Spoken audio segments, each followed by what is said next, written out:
নিজের বাবা মাকে বয়স্ক হতে দেখা জীবনের সব থেকে বড় কষ্ট। সেই কাঁধ যেটাতে চেপে আমরা আকাশ ছোঁয়ার চেষ্টা করতাম, আজ সেটা ঝুঁকে যাচ্ছে। সেই হাত যেটা আমাদের পড়ে যাওয়ার আগে সামলে নিত, আজ কাঁপতে থাকে কারোর হাত ধরার জন্য।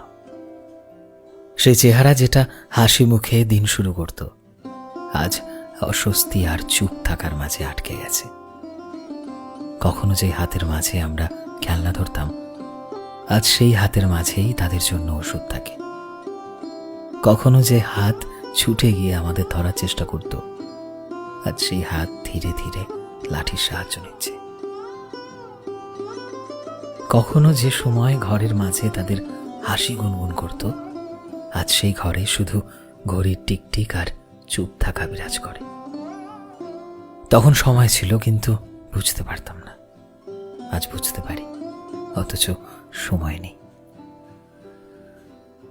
আমরা জীবনের দৌড়ঝাঁপের মাঝে এতটাই এগিয়ে গিয়েছি যে পেছনে তাকাতেই ভুলে গেছি। কখনো ভাবতাম তারা সব সময় এমনই থাকবে, শক্ত সামর্থ্য, হাসতে থাকা, আমাদের জীবনের সব থেকে বড় শক্তি হয়।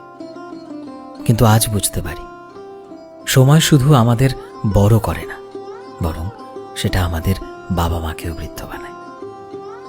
লোকে বলে বাচ্চা ছাড়া ঘর খালি খালি লাগে, কিন্তু কেউ এটা কখনো ভাবে না যে বাবা মায়ের বকা, তাদের শব্দ, তাদের সঙ্গ না থাকলে হাজারো খুশি কোথায় যেন হারিয়ে যায়।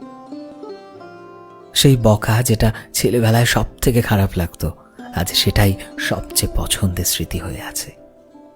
সেই আওয়াজ, কিরে বাড়ি আয়, এখনো শুনতে পেলে মনটা শান্তিতে ভরে যায়। সেই মায়ের হাতের খাবার যেটাতে একসময় আমরা খুদ বার করতাম, সেটাই সবচাইতে বেশি স্বাদের লাগে। কারণ শুধু সেটাতে মায়ের ভালোবাসাই থাকে না, বরং বাবা মায়ের চিন্তা মেশানো থাকে। একটা ঘর তখন ঘর হয় না যখন সেটাতে চার দেয়াল থাকে, বরং একটা ঘর তখনই ঘর হয় যখন সেটাতে বাবা মায়ের হাসির শব্দ শোনা যায়, বাবা মায়ের গন্ধ পাওয়া যায়। ঘর তো বাবা মায়ের সাথে থাকাতেই পূর্ণ হয়, বাবা মায়ের হাসিতেই তো ঘর আলোকিত থাকে। এজন্য যদি তোমার বাবা মা থেকে থাকে, তাদের সময় দাও, তাদের পাশে বসো, তাদের কথা শোনার চেষ্টা করো। কারণ একদিন এমন আসবে যখন তাদের পছন্দের চেয়ারটা জায়গায় তো থাকবে ঠিকই, শুধু তারা থাকবে না। বাবা মা ভগবান হতে চায় না, তারা শুধু এটাই চায় যে তাদের সন্তান যাতে তাদের থেকে দূরে সরে না যায়। সো ফ্রেন্ডস, আমি শোভন ছিলাম তোমাদের সাথে, কলমে বিশ্বজিৎ। ভিডিওটি কেমন লাগলো অবশ্যই কমেন্টে জানিও। এই মুহূর্তে তুমি যদি আমাদের ফেসবুকে দেখে থাকো, তবে প্লিজ আমাদের পেজটিকে ফলো করে দিও।